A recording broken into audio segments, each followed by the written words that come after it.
हम निबंध पढ़ रहे थे। निबंध था भारत एक है और लेखक थे रामधारी सिंह दिनकर। थोड़ा रिवीजन कर लेते हैं।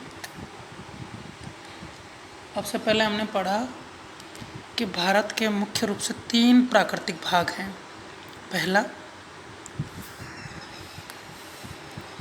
पहला है, आप देखो, हिमालय से लेकर विंध्याचल तक, उसके बाद विंध्याचल से लेकर कृष्णा नदी तक, जिसे हम दक्कन बोलते हैं।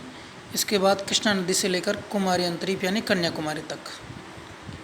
अचरज की बात यह कि प्रकृति ने भारत के 3 खंड किए हैं। ये भारत के इतिहास में भी 3 क्रीड़ा स्थल रहे हैं, या इतिहास के जो राजा महाराजा हुए हैं यहीं पे हुए हैं बड़े बड़े। और इन लोगों ने एक करने की कोशिश की भारत को, लेकिन वो ज़्यादा कामयाबी उनको मिली नहीं। ये एकता स्थायी नहीं रही।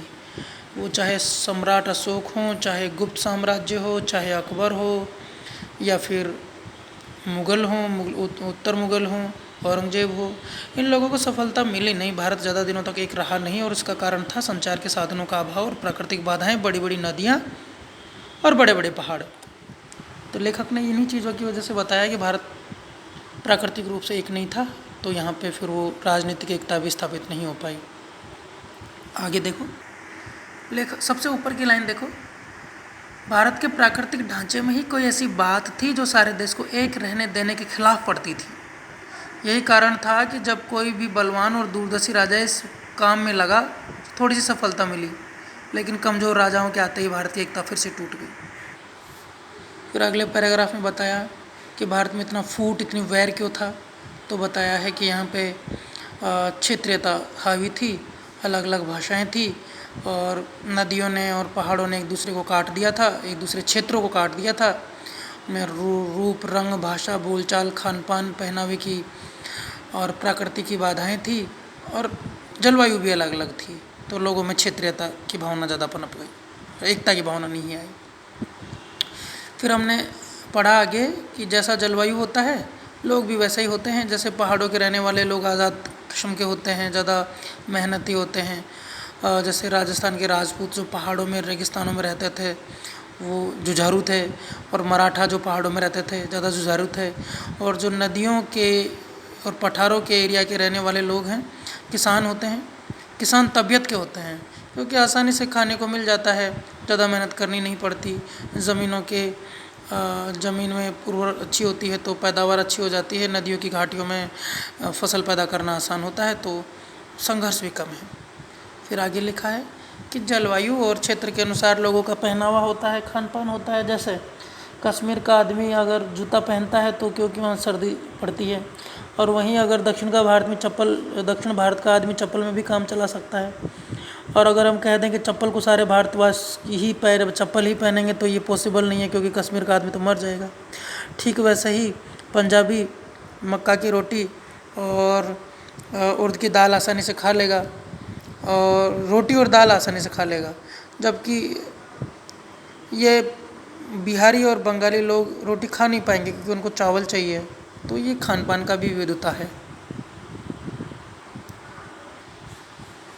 और आजकल जो न्यूज़पेपर्स में आती रहती है कि खान पान के नाम पे लड़ाई झगड़े होते हैं, वो ये खाता है, वो ये नहीं खाता है, और इस बात को लेकर दंगे होते हैं या संघर्ष होता है। तो इसीलिए आप समझ सकते हो कि खान पान का संबंध तो जलवायु से है, प्राकृतिक दशाओं से है, क्षेत्र से है।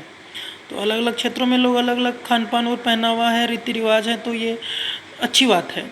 हम चाहें कि सारे देश में एक जैसा हो जाए तो ये अच्छी बात नहीं है, क्योंकि जो खान पान है वो प्राकृतिक दशाओं से तय होता है, न कि किसी आदेश के द्वारा इसको लागू किया जा सकता है। ऐसा अगर करने की कोशिश की जाएगी तो बहुत बड़ी गड़बड़ हो जाएगी, परेशानी है। आगे देखते हैं।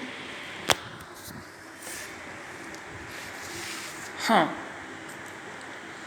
यह तो हुई भाषा, यहाँ से देखो पैराग्राफ, यह तो हुई भाषा की विविधता की कहानी।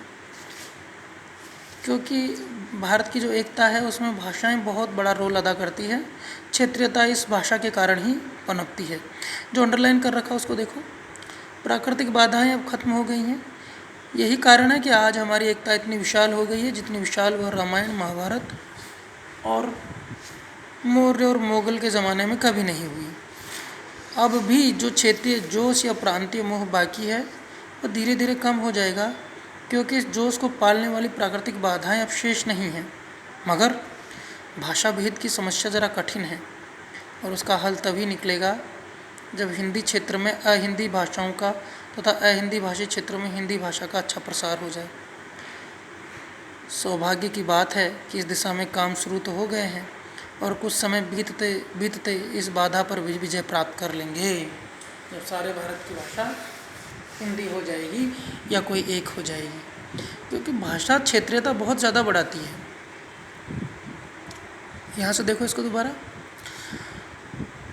उसका भी हल तभी निकलेगा जब हिंदी भाषी क्षेत्र में अहिंदी भाषाओं का, यानी जब हिंदी बोलने वाले लोग बाकी दक्षिण भारत की कोई भाषा सीख लेंगे और अहिंदी भाषी यानी दक्षिण भारत के लोग हिंदी भाषा सीख लेंगे, तो त्रिभाषा फार्मूला जो न्यू एजुकेशन पॉलिसी है उसमें भी आया है, नई शिक्षा नीति में भी और पुरानी शिक्षा नीति में भी था कि 3 भाषाएं एक इंसान को आनी चाहिए भारत में, अंग्रेजी, हिंदी और हिंदी भाषियों को कोई दक्षिण भारत की भाषा और दक्षिण भारत वालों को कोई हिंदी सीखनी चाहिए।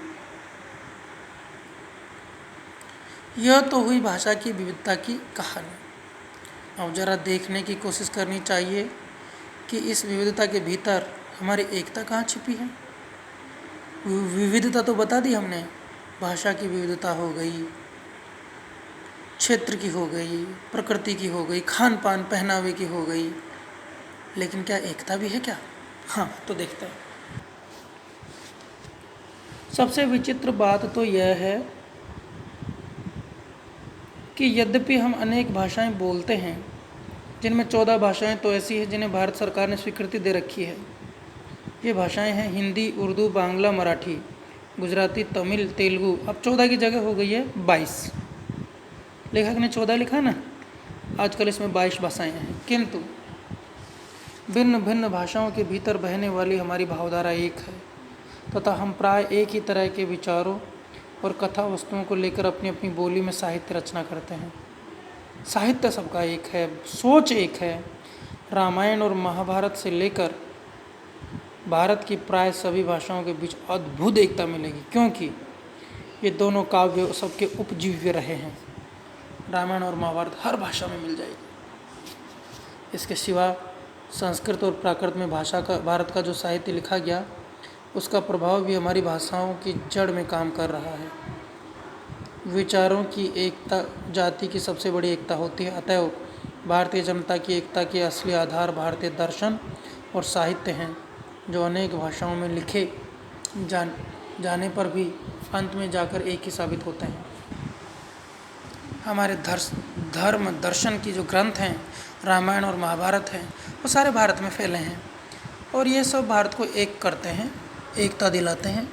संस्कृत और प्राकृत में जो साहित्य लिखा गया वो भी एकता का काम करता है, क्योंकि ये सारे भारत में फैल गए थे, प्राकृत और संस्कृत का साहित्य भी। ये ध्यान देने की बात है कि फारसी लिपि को छोड़ दें तो भारत की अन्य सभी लिपियों की वर्णमाला भी एक ही है, क ख ग सब में आता है।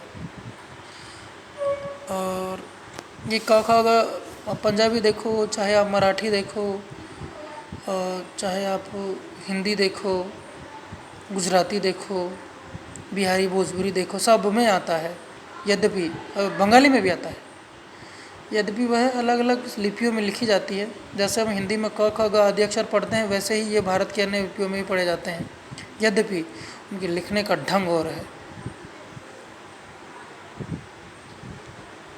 ये बाकी लिपियों में भी लिखे जाते हैं, अलग तरीके से लिखे जाते हैं। पंजाबी में देखा होगा, गुजराती में देखा होगा, थोड़े से टेढ़े मेढ़े हो जाते हैं अक्षर, लेकिन है क ख ग हैं सब में सेम।